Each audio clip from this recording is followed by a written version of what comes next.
আমি অন্তর্বর্তীকালীন সরকারকে উদাত্ত আহ্বান জানাবো, রাজনৈতিক দলগুলোর সঙ্গে সমন্বয় করে প্রয়োজনীয় রাষ্ট্র সংস্কারের কাজ সেরেই জাতীয় নির্বাচনের অঙ্গীকার জাতির সামনে আপনারা ব্যক্ত করবেন এবং সেই অঙ্গীকার পালনে আপনারা দায়িত্বপূর্ণ ভূমিকা পালন করে চলবেন। আমার ছাত্র জনতাকে আমি ধন্যবাদ জানাই, যারা বিগত সরকারের সবচেয়ে বড় অত্যাচার এবং বৈষম্যের হাতিয়ার বিচার বিভাগকে কলঙ্কিত করবার সেই প্রয়াসকে তারা নস্যাৎ করে দিয়েছে। এই সঙ্গে বলতে চাই, যদি এই গণ অভ্যুত্থানের উদ্দেশ্যকে ব্যক্ত করবার জন্য পাল্টা কোনো প্রতিবিপ্লবের চেষ্টা চালানো হয়, ছাত্র জনতার সঙ্গে কাঁধে কাঁধ মিলিয়ে হেফাজতে ইসলামের সকল নেতা কর্মীরা রাজপথে প্রহরা বসাতে হবে। যেভাবে ট্রাফিকিং ব্যবস্থার মাধ্যমে গোটা দেশে আমাদের ছাত্র জনতা নির্বিশেষে জনগণের যেইভাবে সেবা করে যাচ্ছে, স্বাগত জানাই। অনতিবিলম্বে ট্রাফিক পুলিশদেরকে দায়িত্বে নিয়োজিত করবার জন্য সরকার এবং প্রশাসনকে যথোপযুক্ত দায়িত্ব ভূমিকা পালন করার উদাত্ত আহ্বান জানাই। শ্রদ্ধা ভরে স্মরণ করছি 2009 সালের পিলখানা ট্র্যাজেডিতে নিহত সকল সামরিক কর্মকর্তা ও অন্যান্যদের। স্মরণ করছি 2013 সালে শাপলা চত্বরে গভীর রজনীতে জালিমের বুলেটের আঘাতে ঝাঁঝরা হওয়া আমার শহীদ ভাইদের। স্মরণ করছি 2014 সালের নির্বাচনের পূর্বে জালিমের নির্যাতনে নিহত সকল বিরোধী মতের শহীদদের। স্মরণ করছি 2021 সালের মোদি বিরোধী আন্দোলনে জালিম শাহীর নির্যাতনে নিহত আমার হেফাজতে ইসলামের কর্মী ভাইদের। স্মরণ করছি 2024 সালের কোটা বিরোধী ও বৈষম্য কোটা সংস্কার ও বৈষম্য বিরোধী ছাত্র গণ আন্দোলনের শাহাদাত প্রাপ্ত 5 শতাধিক আমার সেই তরুণ ছাত্র জনতা সহ সকল শহীদদের, তাদের সকলকে শ্রদ্ধা ভরে স্মরণ করি এবং এই সকল হত্যাকাণ্ডের বিচার দাবি করি।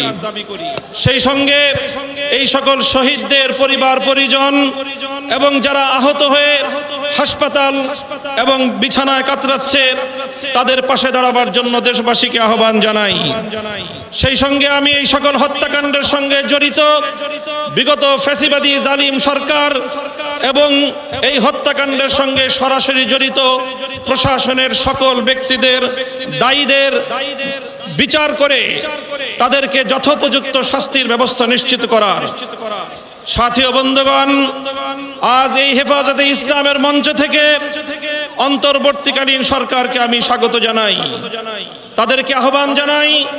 বলতে চাই, দেশ ও জনগণের পক্ষে আপনারা যে কাজ করবেন তার প্রতি আমাদের অকুণ্ঠ সমর্থন থাকবে। আমরা আশা করব দেশ, জাতি ও ইসলাম বিরোধী কোনো কাজে আপনারা পদক্ষেপ নেবেন না, আপনাদের দ্বারা সেই ধরনের কোনো কাজ হবে না। আমরা দেশবাসীর নিরাপত্তার প্রতি দৃষ্টি আকর্ষণ করতে চাই। সংখ্যালঘু ইন্ডাস্ট্রিয়াল এরিয়া, বিভিন্ন মার্কেট সহ ব্যবসা বাণিজ্যের স্থান, আবাসিক এলাকা, মহাসড়ক গুলোতে আমাদের হেফাজতে ইসলামের নেতাকর্মী, আলেম সমাজে দেশবাসীকে ভলেন্টিয়ারের দায়িত্ব পালন অব্যাহত রেখে দেশে শান্তি শৃঙ্খলা অব্যাহত রাখার জন্য যে কোনো ত্যাগ স্বীকার করতে আমি আহ্বান জানাই। সেই সঙ্গে সংখ্যালঘু ইস্যুটিকে অযথা অপ্রয়োজনে এটিকে গণমাধ্যমের সামনে অযাচিতভাবে উপস্থাপন করে দেশের ভাবমূর্তি ক্ষুণ্ণ না করার জন্য সংশ্লিষ্ট সকলের প্রতি আমি উদাত্ত আহ্বান জানাই। সেই সঙ্গে আমি আজ এই মঞ্চ থেকে স্মরণ করছি বাংলাদেশের লক্ষ কোটি প্রবাসী রেমিটেন্স যোদ্ধাদেরকে, যারা বাংলাদেশের অর্থনীতির মেরুদণ্ডকে সোজা রেখেছে, যাদের রেমিটেন্স যুদ্ধে ফ্যাসিবাদী সরকারের অর্থনীতির ভিত ধসে পড়েছিল। সুতরাং আবার তাদেরকে আমি আহ্বান জানাতে চাই, বাংলাদেশের প্রবাসীরা যারা যেখানে আছেন, আপনারা রেমিটেন্স পাঠিয়ে আমার দেশের নতুন সরকারকে সহযোগিতা করুন। দেশের অর্থনীতি পুনর্গঠনে আপনারা ভূমিকা পালন করবেন।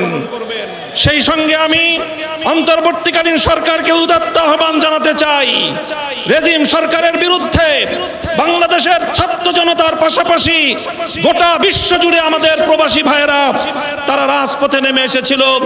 আন্দোলন সংগ্রাম করতে গিয়ে স্থানীয় রাষ্ট্রের আইন শৃঙ্খলা পরিপন্থী কাজ হয়ে যাওয়ায় তারা অনেকেই বন্দী জীবন যাপন করছে। কূটনৈতিক যোগাযোগের মাধ্যমে অতি দ্রুত তাদের সকলের পাশে দাঁড়িয়ে আমার সেই সকল প্রবাসী ভাইদেরকে মুক্ত করার ব্যবস্থা গ্রহণ করবেন। বৈষম্য বিরোধী আন্দোলনের প্রধান বৈশিষ্ট্য ছিল অভূতপূর্ব ঐক্য। এখানে স্কুল, কলেজ, ভার্সিটি থেকে আমার মাদ্রাসার ছাত্ররা পর্যন্ত যেভাবে টেকনাফ থেকে তেতুলিয়ায় হাতে হাত রেখে এক অভূতপূর্ব ঐক্যের মেল বন্ধন তৈরি করেছিল, পরাজিত শক্তি ঢুকে পড়ে আজকে মাদ্রাসা এবং জেনারেল শিক্ষার্থীদের মধ্যে ফাটল সৃষ্টি করবার অপচেষ্টা চালাচ্ছে। হেফাজতে ইসলামের পক্ষ থেকে সকল ছাত্র জনতার প্রতি আমি উদাত্ত আহ্বান জানাতে চাই, কোন ষড়যন্ত্রের মধ্যে আমরা পা দেব না, কোন ষড়যন্ত্র কানে তুলব না। আমাদের এই ঐক্যকে অটুট রাখতে হবে। আমাদের মঞ্জিল এখনো বহুদূর। আমাদের এই অর্জিত বিজয়কে মঞ্জিলে মাকসাদে পৌঁছাতে হলে আমাদেরকে আরো বহু পথ চলতে হবে। আমি অন্তর্বর্তীকালীন সরকারকে উদাত্ত আহ্বান জানাবো, রাজনৈতিক দলগুলোর সঙ্গে সমন্বয় করে প্রয়োজনীয় রাষ্ট্র সংস্কারের কাজ সেরেই জাতীয় নির্বাচনের অঙ্গীকার জাতির সামনে আপনারা ব্যক্ত করবেন এবং সেই অঙ্গীকার পালনে আপনারা দায়িত্বপূর্ণ ভূমিকা পালন করে চলবেন। পুলিশ সহ আইন শৃঙ্খলা রক্ষাকারী বাহিনীকে দায়িত্ব গ্রহণের অনুকূল পরিস্থিতি তৈরিতে আলেম সমাজের প্রতি উদাত্ত আহ্বান জানাচ্ছি। আপনারা দেশপ্রেমিক সশস্ত্র বাহিনীর সঙ্গে কাঁধে কাঁধ মিলিয়ে থানাগুলোকে নিরাপত্তা দিন। আইন শৃঙ্খলা রক্ষাকারী বাহিনীর সাধারণ যে সকল সদস্যরা নিহত হয়েছেন, নিরপরাধ যে সকল সদস্যরা এই গোলযোগে নিহত হয়েছেন, তাদের প্রতি আমি সহমর্মিতা জ্ঞাপন করছি।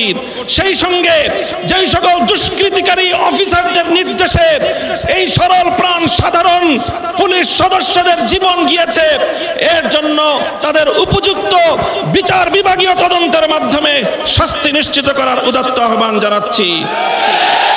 আমি হেফাজত, আলেম সমাজ ও বিরোধী মতের লোকদের বিরুদ্ধে দায়েরকৃত সকল মিথ্যা মামলা অনতিবিলম্বে প্রত্যাহার করার আমি জোর দাবি জানাচ্ছি।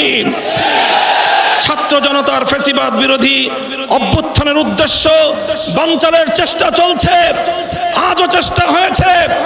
আমার ছাত্র জনতাকে আমি ধন্যবাদ জানাই, যারা বিগত সরকারের সবচেয়ে বড় অত্যাচার এবং বৈষম্যের হাতিয়ার বিচার বিভাগকে কলঙ্কিত করবার সেই প্রয়াসকে তারা নস্যাৎ করে দিয়েছে। এই সঙ্গে বলতে চাই, যদি এই গণ অভ্যুত্থানের উদ্দেশ্যকে ব্যর্থ করবার জন্য পাল্টা কোনো প্রতিবিপ্লবের চেষ্টা চালানো হয়, ছাত্র জনতার সঙ্গে কাঁধে কাঁধ মিলিয়ে হেফাজতে ইসলামের সকল নেতা কর্মীরা রাজপথে প্রহরা বসাতে হবে। যেভাবে ট্রাফিকিং ব্যবস্থার মাধ্যমে গোটা দেশে আমাদের ছাত্র জনতা নির্বিশেষে জনগণের যেইভাবে সেবা করে যাচ্ছে, স্বাগত জানাই। অনতিবিলম্বে ট্রাফিক পুলিশদেরকে দায়িত্বে নিয়োজিত করবার জন্য সরকার এবং প্রশাসনকে যথোপযুক্ত দায়িত্ব ভূমিকা পালন করার উদাত্ত আহ্বান জানাই। সংগ্রামী সাথী ও বন্ধুগণ, হেফাজতে ইসলাম ছিল, হেফাজতে ইসলাম আছে। আগামী দিনের জাতির যে কোনো ক্রান্তিকালে ইসলামের যে কোনো প্রয়োজনে রক্ত দেওয়ার জন্য আবার শাপলা চত্বরে যেতে আমরা প্রস্তুত থাকবো। তো স্বাধীনতা রক্ষার জন্য যুদ্ধে যেতে আমরা প্রস্তুত থাকবো। তো যে কোনো অপশক্তিকে বুকের রক্ত দিয়ে রুখে দেওয়ার জন্য প্রস্তুত থাকবে। তো নাসরুম মিনাল্লাহি ওয়া ফাতহুন করিব। আসসালামু আলাইকুম ওয়া রাহমাতুল্লাহ।